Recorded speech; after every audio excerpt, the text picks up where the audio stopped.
দীর্ঘ ৩.৫ মাস বন্ধ থাকার পর অবশেষে শুরু হলো ঢাকা বিশ্ববিদ্যালয়ের ক্লাস পরীক্ষা সহ নিয়মিত একাডেমিক কার্যক্রম। সকাল ৮টা থেকে অনেক বিভাগের ক্লাস শুরু হয়। এদিন প্রথম বর্ষ ছাড়া অন্য বর্ষগুলোর শ্রেণীর ক্লাস শুরু হয়েছে। দীর্ঘদিন পর একাডেমিক কার্যক্রম শুরু হওয়ায় প্রাণ চঞ্চল ফিরে পেয়েছে ক্যাম্পাস। এর আগে গতকাল শনিবার 10টি ছাত্র সংগঠনের নেতাদের সঙ্গে মতবিনিময় সভা করে ঢাকা বিশ্ববিদ্যালয় কর্তৃপক্ষ।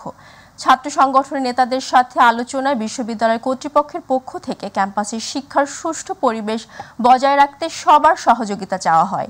অন্যদিকে ছাত্র সংগঠনগুলোর নেতারা ক্যাম্পাসে দলীয় ছাত্র রাজনীতি নিষিদ্ধ করার বিরুদ্ধে তাদের অবস্থান তুলে ধরেন। একই সঙ্গে তারা ঢাকা বিশ্ববিদ্যালয়ের কেন্দ্রীয় ছাত্র সংসদ ডাকসু এবং বিভিন্ন হল সংসদ নির্বাচনের জন্য কার্যকর উদ্যোগ নেওয়ার দাবি জানান। তরফ থেকে কিছু সময় আমরা পড়াশোনার মধ্যে থাকতে পারিনি, সেটি কি করে দ্রুত পুষিয়ে নেওয়া যায় সে বিষয়ে আমাদের কিছু পরিকল্পনা আছে।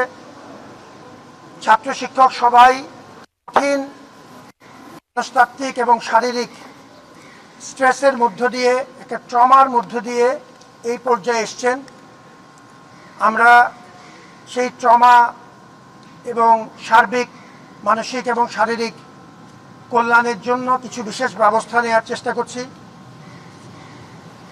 কিছু দ্বন্দ্ব তৈরি হয়েছে বিভিন্ন ক্ষেত্রে, সেটিও নিরসনে আমরা প্রয়োজনীয় পদক্ষেপ নেওয়ার চেষ্টা করছি। এই প্রত্যেকটা বিষয়েই আপনাদের সহযোগিতা দরকার। ঢাকা বিশ্ববিদ্যালয়কে প্রকৃত অর্থেই আমরা জনগণের প্রতিষ্ঠান মনে করি। এটি একটি জনপরিষদ এবং সর্বজনতার এতে অধিকার এবং দায় আছে।